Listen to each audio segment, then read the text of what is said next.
Oh, welcome back to Good Morning Vail. Now, I'm just gonna have to introduce you to my guest here in the studio. So we have Halo right here. We also have Ted. You just met Shane. These guys are all part of Vail Mountain Rescue, and we're gonna get to you in just a minute. I'm just gonna keep scratching you though. And so Ted, we were just talking off camera about how you got involved in search and rescue and Vail Mountain Rescue Group. There we go. Can you explain to our audience how that happened for you? Absolutely. You're asking me if I got Halo to be a search dog, and the answer was no. I hadn't been involved with search and rescue before I moved out here. We were in Portland, Oregon. He was bred in Portland to be a hunting dog. I moved out here, and within a week of after I moved here, my dad came up from Indiana to visit.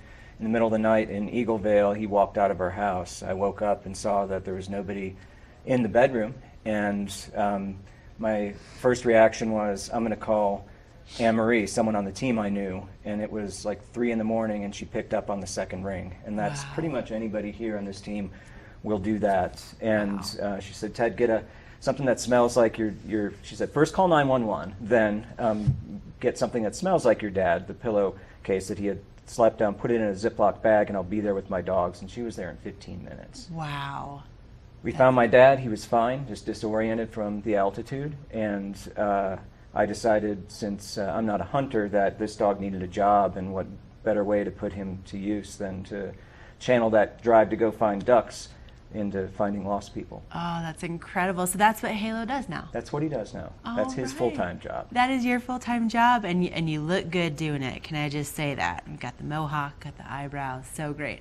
And so tell us a little bit more. So we were learning about how you guys are doing some water training this time of year, and so obviously there's also dog components and a few other things that you guys are up to. Absolutely.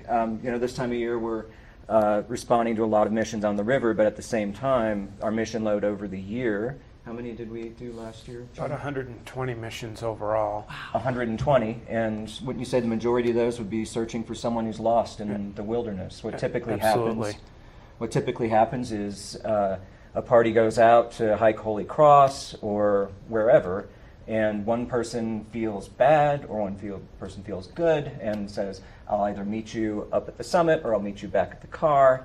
And then they get to the designated point and the person who said they'd be there isn't there. Something happens.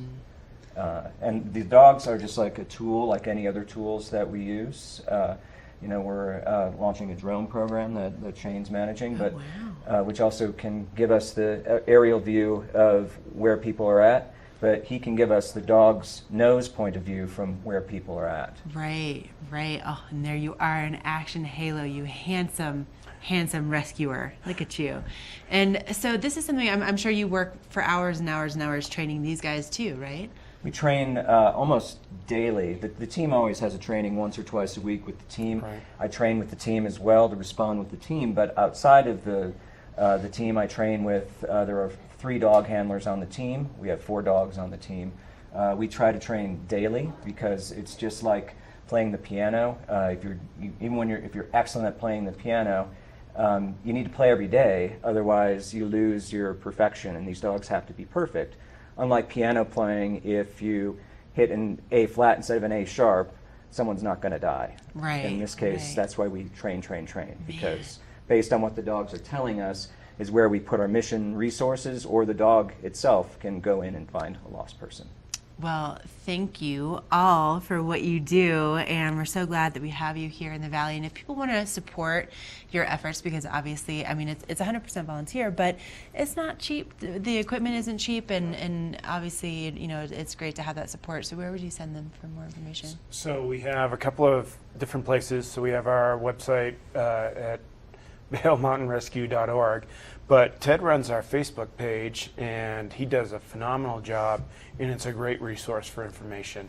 All right. Well, make sure to head on over there to the Facebook page or vailmountainrescue.org and help support this incredible organization that is there for us when we need them the most. Coming up next, we're going to take a look at your local weather forecast.